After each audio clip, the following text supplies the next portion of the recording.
Hello everybody, this is a resubmission of a LEGO Ideas project I made a few weeks ago based off of the Wheel of Time book series. For those who haven't read the books, I'm going to stay as spoiler-free as possible, with the exception of names. I also ask that anyone who has finished the series not spoil anything in the comments. Anyways, let's get started. The Wheel of Time turns and, you know what? Let's keep this short and simple. The Dark One is slowly escaping his prison to destroy the world, and only three young men named Aaron Aribara, Matt Cawthon, and Rand al'Thor are the key to defeating him. Though they all have their special abilities, only one of them is the legendary hero, the Dragon Reborn, that is destined to defeat the Dark One with magic. A tainted magic that will eventually lead him into madness and the destruction of the world. It was a great series, made up of 14 novels, and since I liked it so much, I wondered how to combine it with LEGO pieces. Obviously, minifigure displays are a good start, but I wanted to go one step further. So I came up with displays that replicated the book covers. The original project consisted of two builds based off of Book 1, The Eye of the World, and Book 14, A Memory of Light, and included 4 minifigures. Now, in addition to the 2 previous builds, there are 2 other builds and 7 minifigures based on Book 2, The Great Hunt, and Book 13, Towers of Midnight. Book 2 shows a rocky environment with a lone tree, with 3 people looking at a mysterious horn as armored men close in, while Book 13 shows an autumn environment as 3 men try to gain entrance to a mysterious tower by slicing a symbol on the exterior.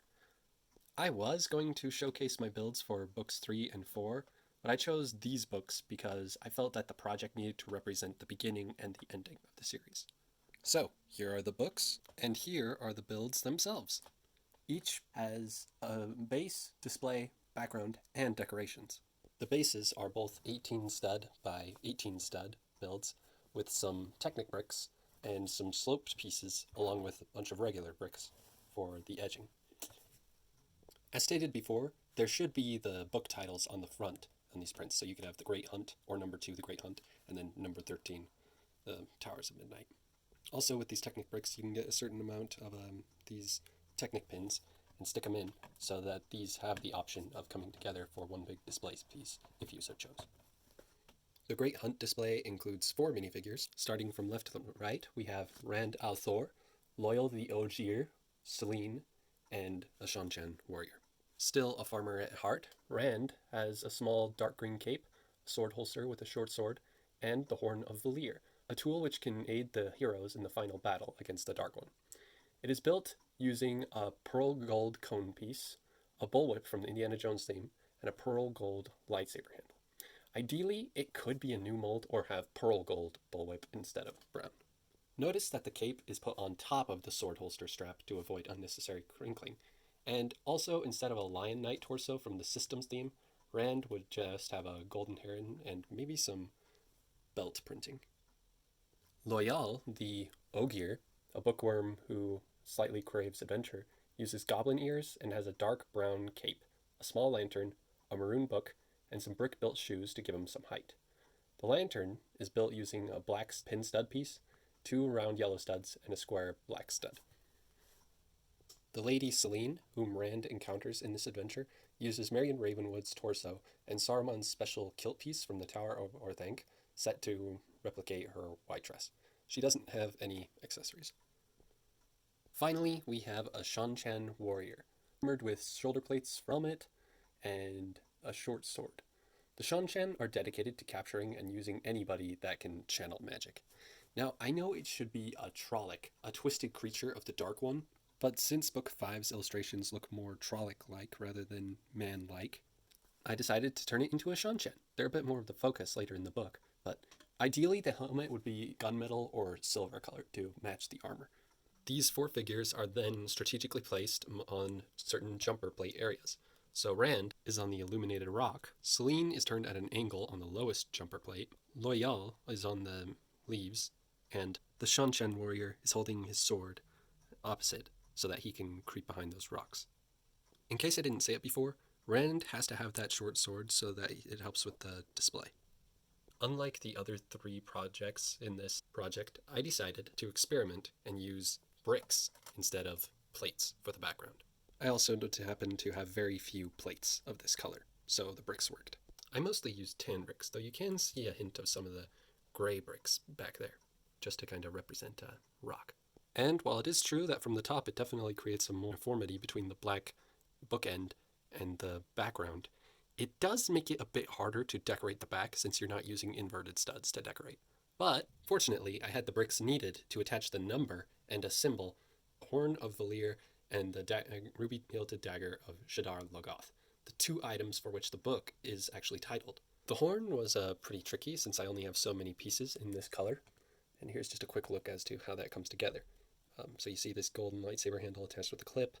It's the same thing with the dagger, and then you just kind of put this on a slanted angle so that you can get just that right attachment, and then just slide it over a bit since it's not reliant on being stuck in place, just to kind of finish off that look.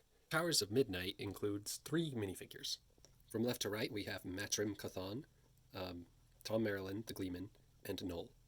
Over the Trickster, Matt has a black hat, brown cape, a green torso, a little bag, and an Ashandari, which translates from the Old Tongue into sword spear. It is built using a black stud with a hole in it, a black lightsaber handle, a black short rod, and a dagger of time, which would have black instead of pure gold. Tom Marilyn has yellow hair, which ideally would be white, a white mustache, and a narrow light green cape, along with an assortment of colors to represent his colorful gleaming cloak. And he also includes a dagger, and I would not mind if that stayed the way that it was. Lastly, we have the minifigure that looks like the Peter Capaldi Doctor Who minifigure of the 12th Doctor, Noel. He has a staff which, compared to the covers of Book 1 and 9, looks like a tall version of an Aes Sedai staff.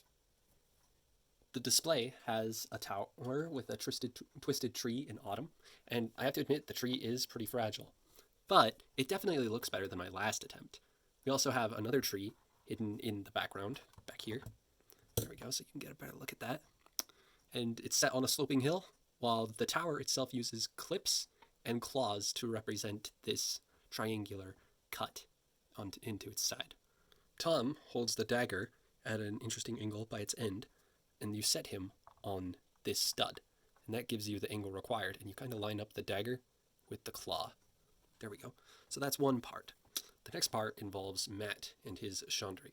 He's a little bit trickier, but basically after positioning him just right, you just try to make sure that Ashandari is extended so that it can actually cover up the stud and hide Tom's little levitation above ground. Oh, and he should also be a stud more forward than the stud that Tom is standing on. But then lastly, you get Noel. And what you simply do with him is you stick him on the edge, then you turn his head towards you. And there you have it. As stated before in a previous video, this is more of like an optional thing. It's not necessarily required for display, but it does definitely give a nice edging into this set. And going back to the original building on inverted studs format, we can see a brick built number 13 and 2 dice. I decided to use Lego dice to attach it because it was actually pretty simple. Just take a jumper plate, put it on the one side of the die that you don't want to show, and voila. Here are the bookends fulfilling their purpose. And of course, here's the whole project with all 11 minifigures, just as regular display pieces, no bookends. And there you go. If you guys want to see these become official, click the link in the description and click the support button, and be sure to let your friends know about it. What do you think of this idea? Should I add more to the project? Do you like the plate-based look or built backgrounds? Are you excited that the Wheel of Time is a TV series? Let me know in the comments below. Thanks for watching. Let the dragon build again on the bricks of time.